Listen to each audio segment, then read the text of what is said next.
René Sylvestre, bonjour. Bonjour. Vous êtes le président de la Pépinière 27, la future Pépinière 27 qui va ouvrir ses portes très prochainement, décembre 2011 environ. Oui, tout à fait, d'ici un mois et demi, 2 mois. Alors, avant d'arriver à la Pépinière 27, d'où vous est venue l'idée de créer cette pépinière mi-public, mi-privé?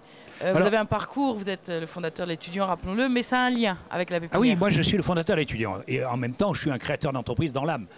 L'étudiant a été une des créations, mais l'étudiant ça a été une création permanente. Alors quand l'étudiant, je l'ai quitté et que je me suis retrouvé en fait avec des locaux libres, je pouvais, en bon retraité que j'étais, louer ces locaux, les vendre, etc. Je me suis dit, mais pourquoi pas faire profiter les autres de ce qu'on a fait? Pourquoi pas continuer l'expérience? Pourquoi ne pas continuer dans ces locaux la magie qu'on a eue avec l'étudiant? Et je me suis dit, ces locaux sont magiques, c'est ce que je croyais, c'est ce que je crois toujours. Eh bien, ils sont faits pour que d'autres viennent s'y développer et certainement y vivre bien. Alors cette pépinière 27 va ouvrir donc dans le 11e à Paris, près de Bastille. Oui. Alors, je l'évoquais tout à l'heure en introduction, c'est la particularité de la pépinière, une des particularités, c'est d'être privée. Alors, en général, non. Les pépinières sont plutôt publiques ou dépendants d'une chambre de commerce, une mairie, une communauté de communes, etc. C'est la première, on peut dire, ou quoi qu'il en soit, la plus importante pépinière privée qui va se créer en France. Ça, c'est une nouveauté et je pense que ça va se développer parce que ça permet aux communautés locales, etc., de moins dépenser d'argent. Et après tout, pourquoi les créateurs ne créeraient pas des pépinières? C'est bien leur rôle. Et ce que je fais aujourd'hui avec mes associés, c'est exactement ça. Donc c'est une expérience dans l'expérience et je crois que ça pourra, si ça marche, être très porteur pour l'avenir. Lançons un appel pour les entreprises. Vous n'avez pas encore trouvé l'ensemble des sociétés qui seront dans cette pépinière, de grande surface en plus. Hein. Non, on vient de créer la pépinière et de la faire connaître depuis 10 jours.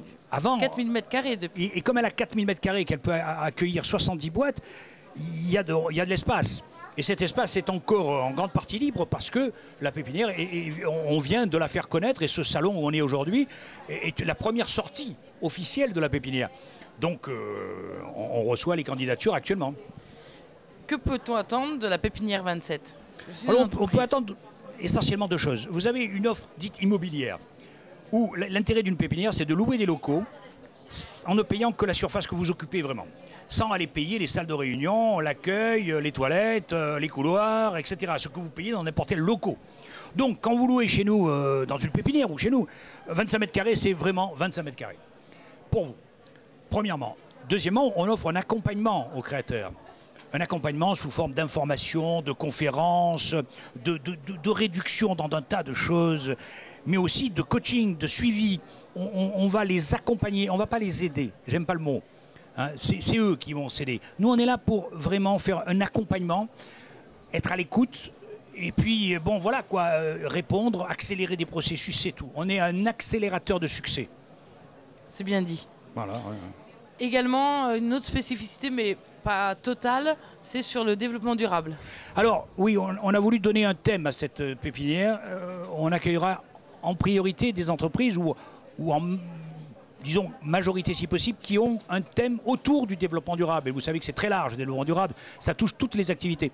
Mais ce n'est pas exclusif du tout. Ça veut dire que tout candidat qui a un autre projet qui n'a rien à voir avec ça est le bienvenu.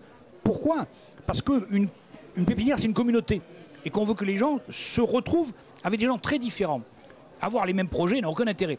Donc on veut que les gens se rencontrent avec des gens qui font de la communication, du développement durable pour fabriquer des éoliennes, et en même temps des projets de santé ou des projets de haute technologie dans la téléphonie. C'est ce mélange qui crée la force, la valeur et la performance d'une pépinière. C'est ça, parce que les gens se sentent ensemble. Et c'est important parce que la création d'entreprise, c'est un acte souvent trop solitaire et les échecs sont dus souvent à la solitude. Et la pépinière, c'est un endroit où on n'est pas seul. On est accompagné et on est avec des gens qui vous ressemblent. Et ça, c'est important. Pour terminer, si vous deviez citer les règles d'or, entre guillemets, de la pépinière, combien de temps faut-il y rester? Est-ce qu'on doit aider les autres entreprises de la pépinière? Comment ça fonctionne? Que diriez-vous? Alors, la règle d'or, alors je dirais que pour une entreprise. Un bon parcours en pépinière, comment ça se passe? Alors un bon parcours, c'est un parcours où on va utiliser tout ce que la pépinière peut offrir. J'ai dit quelques choses là-dedans. Donc utiliser, parce que tout le monde n'utilisera pas tout ce qu'on peut offrir, parce que j'espère qu'on offrira beaucoup. Et puis ce bon parcours, il faut le faire, ça dépend de soi. Il ne faut pas attendre une pépinière, qu'elle vienne résoudre les problèmes à votre place. une création d'entreprise, c'est vraiment comme un acte d'amour. On ne peut pas aimer quelqu'un à deux, c'est un acte individuel. Et donc c'est un acte qui, quoi qu'il en soit, même avec l'environnement, c'est un acte solitaire qu'on peut faire avec des associés, mais il est solitaire, même au pluriel. Et donc il faut le savoir. C'est comme ça qu'on réussit. Et puis après, il faut un peu de chance, il faut y croire longtemps, c'est la persévérance. Et il faut surtout y croire lorsque les autres n'y croient plus. C'est-à-dire lorsque les gens de la pépinière viendront dire aux entrepreneurs « Tu sais, je crois que c'est foutu ton affaire », c'est celui qui dira « Non, je crois que c'est pas foutu, je continue », qui sûrement réussira. Les exemples, on en a des milliers. René Sylvestre, je vous remercie. Je rappelle que vous êtes le président de la Pépinière 27. À très bientôt. Merci beaucoup.